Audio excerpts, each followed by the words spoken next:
শালা জুতোটা কোথায় গেল? বাড়া এখানে বাকচুদি মারতে এসেছে, ন্যাকাচোদানো করছে, অল টাইম কিছু না কিছু গিলে চলেছে, আর সেগুলো ভিডিও করে বাবাই বাবাই।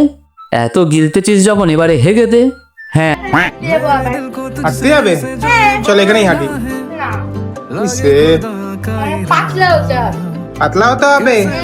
ওকে, ঠিক আছে গাইস। দেখো তো তোমরা তো থাকবে ভিডিওতে সব সময় ওর সাথে। হ্যাঁ, আমরা সবসময় থাকবো আর ওর হাগা দেখবো।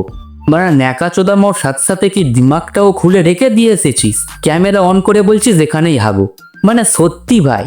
আর বাড়া এদের লজিক শোনো, হেগে হেগে নাকি পাতলা হবে। আরে হেগে হেগে যদি পাতলা হওয়া যেত, তাহলে মোটা মানুষরা তো হেগে হেগেই পাতলা হয়ে যেত। এত জিম টিম করার কোনো প্রয়োজন ছিল? ওদের তো একটা ন্যাকাশি পুরস্কার ছুঁড়ে মারা উচিত ছিল। তো বন্ধুরা, তোমরা চোখ রাখো, দেখতে থাকো এদের এই হাগার ভিডিও। তো আজকের মতো আমার এই ভিডিওটা এখানেই শেষ করলাম। ভিডিওটা ভালো লাগলে লাইক করো, কমেন্ট করো, শেয়ার করো, আর দেখা হচ্ছে পরবর্তী ভিডিওতে। টাটা।